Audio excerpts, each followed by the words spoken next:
vamos falar, para encerrar por hoje, vamos falar da teologia de Calvino. O grande livro de Calvino chama-se Institutas da Religião Cristã. Começou como um livreto escrito em 1536, que na edição atual, em inglês, tem 225 páginas, e terminou com 4 volumes, né? Eu pedi para o Nilton trazer para mostrar para vocês. 4 volumes, Institutas da Religião Cristã, mais de 1.500 páginas. A cada edição, Calvino expandia o seu livro. E ele também reorganizava. Uma famosa reorganização que ele fez foi tirar a predestinação, que estava no volume 1. Ele tirou de perto da doutrina da providência de Deus, que era onde ele tinha posto inicialmente, e jogou lá para depois da oração, já na vida cristã, no volume 3. Ele fez esse arranjo porque ele entendia que a predestinação ela não serve para você alcançar uma pessoa. Ela serve para dar conforto para quem já é cristão. Isso aí depois o Beza acabou avacalhando tudo, trazendo tudo de volta e não entendeu qual foi a intenção do Calvino. Né? Eu acho que esse pensamento é interessante a gente ter sempre em mente. Né? Você não usa a predestinação para alcançar uma pessoa.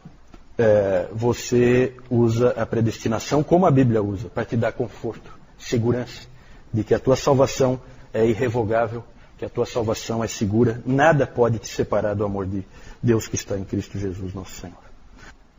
Ele ia aumentando o livro, ele nunca mudou nada no livro, mas ele ia aumentando. Ele ia enriquecendo com citações das Escrituras, com citações dos pais, dando apoio para ele.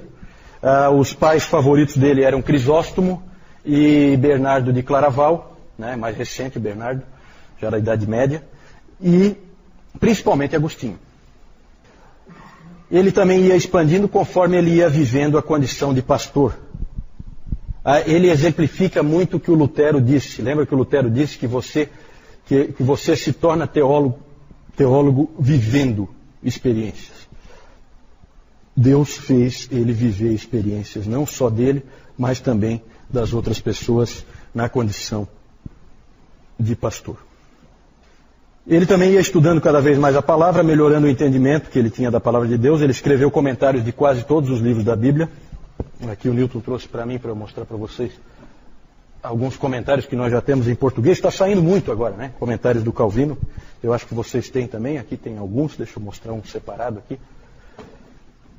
Esse aqui de 1 Coríntios, ó, da Edições Paracletos. Esse aqui de Efésios, da Fiel. Certo? Comentários de Calvino às Escrituras. Ele morreu quando estava escrevendo o comentário em Ezequiel. Então ele não escreveu em todos os livros, até porque não deu. Um livro em que ele não se aventurou a escrever um comentário foi o livro de Apocalipse. E ele dizia que ele não escrevia um comentário porque ele não tinha entendido o livro. Certo? Hoje qualquer Zé Mané escreve comentário de Apocalipse. Não é verdade? É verdade. Né? Por quê? Porque falta humildade, gente. Falta humildade. Coisa que Calvino tinha de sobra. Isso é nítido nos escritos dele. Alguém, um contemporâneo dele, disse: ó grande e sábio Calvino, por não ter escrito um comentário de Apocalipse, já que ele não tinha entendido o livro. Ele não disse que ninguém pode entender. Ele disse que ele não tinha entendido. Se você entendeu, vá em frente. Eu não entendi. Certo? O professor Calhoun disse que 4 palavras descrevem os comentários de Calvino: exatidão, clareza, brevidade e humildade. Ele começou com Romanos em 1540, porque ele achava que o Romanos era uma chave para interpretar toda a Escritura. E realmente é, né? Quanto às institutas da religião cristã, características dela. Em primeiro lugar, ela é bíblica, extremamente bíblica. É uma obra com quase 7.000 citações bíblicas. Calvino ele é obcecado por dar base bíblica para tudo que ele defende. Sempre, sempre. E nunca ir além do que a Escritura diz. O John T. McNeill disse que a prontidão de Calvino em trazer trechos das Escrituras para apoiar todo e qualquer ponto de argumentação é impressionante e provavelmente nunca foi superada. A Escritura sempre, sempre, sempre. Em segundo lugar, ela é sistemática. essa obra é sistemática. Ele ajustava a ordem das coisas e ele fazia com que tivesse ligação entre um aspecto e o outro. O livro do Melanchthon, Locke Communis, parece mais assim um monte de livros justapostos, sem nenhum cruzamento entre eles. Já o Calvino não. O Calvino, a coisa toda ela tem uma amarração. Uma coisa depende da outra. Entretanto, Calvino dizia que nesse arranjo do entendimento da teologia, nós temos somente uma ignorância instruída. Então, a gente tem muito estudo, o que nos faz sermos ignorantes. Era assim que ele via, certo? Quando você termina de ler as Institutas, você termina como alguém muito instruído, mas totalmente ignorante. E aí ele diz que nós só podemos ir até onde a Escritura vai. Ele sempre usava a figura de que quando você tenta ir além das Escrituras, você cai num labirinto. Ele usava a palavra francesa, que eu acho que é bem parecida, para labirinto. Se você for além das Escrituras, você cai num labirinto. Não caia no labirinto. Fique sempre até onde as Escrituras vão. E ele fez exatamente isso na doutrina da eleição, pela qual ele é muito conhecido. Certo? Ele pegou a eleição, como está na palavra, e levou até onde dá para ir. E aí ele parou. Aí ele pegou a responsabilidade humana e levou até onde dá para ir. E aí ele parou. Ele não criou um sistema lógico em que ele consegue juntar essas duas coisas. Muitas pessoas acham que ele fez isso. Ele nunca fez isso. Por causa da humildade dele que ele tem diante de Deus e diante da palavra de Deus. O que ele fazia era o seguinte: ele leva as duas até onde a Escritura vai, e aí ele cai aos pés de Deus em adoração, como Paulo fez em Romanos 11, 33 a 36. Olha a profundidade da riqueza e da sabedoria e do conhecimento de Deus. É mais ou menos a mesma atitude. E aí a gente entra exatamente nesse próximo aspecto das Institutas, que elas são devocionais. Certo? Sempre há um elemento de adoração nelas. Parece estranho, mas o Warfield disse que não é a mente, mas o coração que Calvino tenta atingir primariamente com a sua teologia. Na primeira edição das Institutas, o subtítulo era Institutos da Religião Cristã, subtítulo: O sumário da piedade e do que quer que seja necessário saber quanto à doutrina da salvação. Então, o Tomás de Aquino tinha escrito a Summa Theologiae, sumário da teologia, do conhecimento de Deus.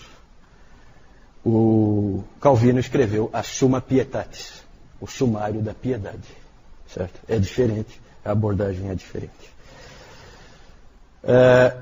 O Calvino dizia que se as Escrituras te permitissem ir além do que ele foi, então vá. Só não vá se as Escrituras não te permitem ir. Quanta gente precisa ouvir essas coisas, hein, gente? Ele foi o mais longe que ele conseguiu ir. Mas é impressionante como em alguns pontos ele para e adora. Quando ele estava, no capítulo 5 do livro 1, quando ele estava tratando da doutrina da Trindade, ele diz assim: é uma doutrina feita mais para que adoremos do que para que investiguemos meticulosamente. Quando ele escreveu sobre a doutrina da eleição, ele diz assim, no final: Deus quis que nós reverenciássemos, mas não que nós entendêssemos, para que também através disso ele nos enchesse de assombro. Né? Então vejam bem, gente, tem muita gente por aí que diz: não, a calvinismo é o fatalismo, o cara... Não. Calvinismo é Escrituras. Ninguém disse que nós tínhamos entendido. Calvino nunca disse que... acabou de dizer. Deus quis que nós reverenciássemos, mas não que entendêssemos. Por quê? Porque Deus quer de nós adoração. Adoração. Por fim, as Institutas são práticas.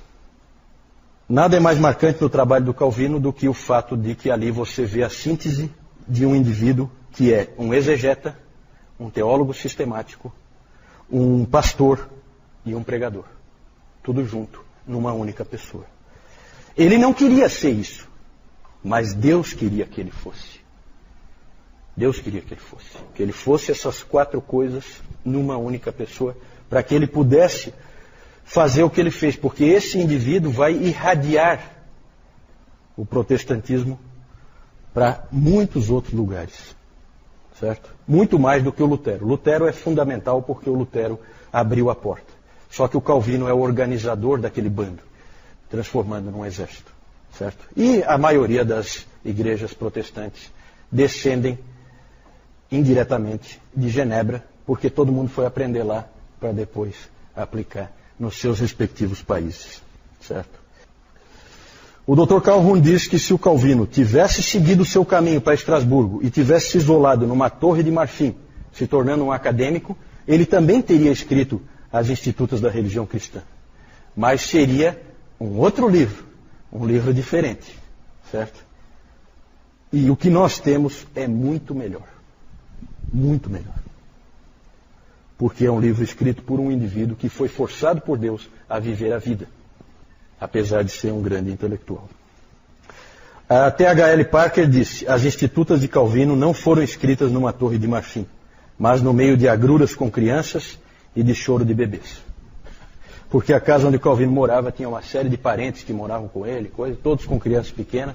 Então ele estudava com choro de criança, com todo tipo. As mulheres, inclusive, têm esses episódios, né, que as mulheres tratavam de todo jeito de isolar um pouco as crianças para defender o Calvino e ele conseguir se concentrar um pouco melhor lá onde ele estava estudando e escrevendo, né? O Calvino, para mim, minha avaliação, ele é muito parecido com o apóstolo Paulo, né? Toda a atitude dele, tudo que ele faz, a maneira como ele age, a maneira como ele escreve, acho que lembra muito. Só para encerrar, eu coloquei aí por último a questão da adaptação.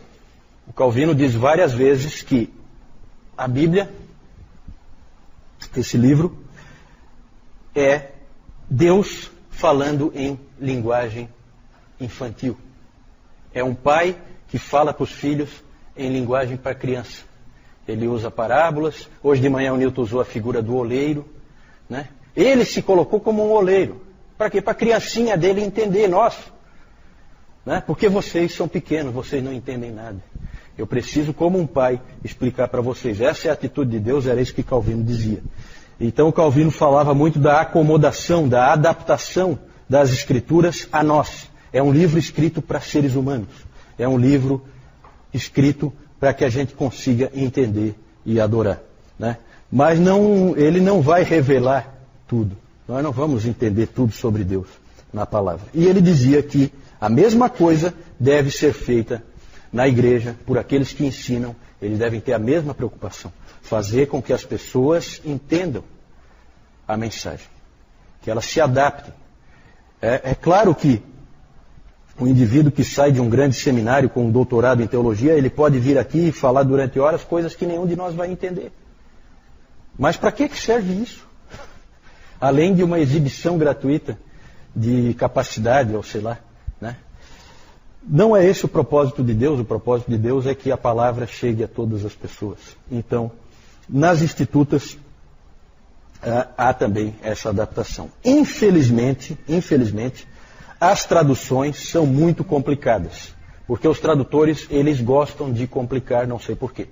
Né? Existem algumas escolas assim de tradução que gostam de falar bonito e tal. E o Newton estava comentando isso comigo hoje de manhã, que é muito difícil pegar essa edição das Institutos, que está em português, e entender alguma coisa. Né? O próprio Dr. Calhoun, ele fala para os alunos dele, peguem nessa tradução aqui. Ele diz qual é, a tradução em inglês. Né? Porque as outras não dá para entender nada. Certo? Porque o tradutor resolveu, né? Sabe, quando tenta rebuscar de graça, né? Contra o espírito do Calvino. O espírito do Calvino nunca foi esse. Tá certo? Mas é um grande homem de Deus. Nós vamos ver depois, no domingo que vem, nós vamos ver como ele influenciou todo o protestantismo. Oi? Ele escreveu em que língua? Ele escreveu em latim e ele mesmo traduziu para o francês. Eles escreviam, todos esses intelectuais escreviam em latim. O próprio Lutero, né? Como é que ele lia Lutero? Ele lia Lutero em alemão? Claro que não. Ele lia Lutero em latim. Latim era a língua universal, então eles escreviam em latim. Só que o Calvino fazia questão de sempre, ele mesmo traduzia para o francês, né? Para colocar na mão do povo dele e dos franceses também, dos huguenotes franceses. Né? Ok, gente, mais alguma dúvida? Senão nós vamos encerrar aqui com o Calvino. Oi? 59 não, né? Os 500 anos. 500 anos, isso, porque ele nasceu em 1509, né? Isso. Essas homenagens são interessantes, né? Mas eu tenho certeza que o Calvino ia odiar. Mas o povo gosta, né, de homenagear e tudo, né? Mas é interessante realmente, vai ser 500 anos. Lá quando foi, acho que foi quando teve os 450 anos que foi feito aquele grande monumento que tem lá. Eu vou mostrar, eu estava esquecendo de mostrar as figurinhas, só mais uns minutinhos aí para a gente mostrar as figurinhas. Eu só quero mostrar rapidinho aqui então para a gente encerrar. Aqui o Calvino, aqui o Farel colocando aquela prensa no Calvino, né? Amaldiçoando a tranquilidade dele. Aqui os dois sendo expulsos de Genebra, certo? Pelo povo de Genebra. Então os dois saem da cidade. Aqui aquele monumento que tem lá em Genebra, né? Aqui esse monumento é um muro bem longo, com várias pessoas. Bem no centro estão esses 4 indivíduos.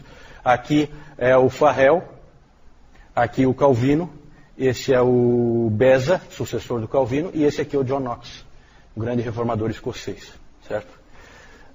E aqui uma capa de uma edição de 1834 das Institutas da Religião Cristã, Ioannis Calvini, certo? Em latim, certo?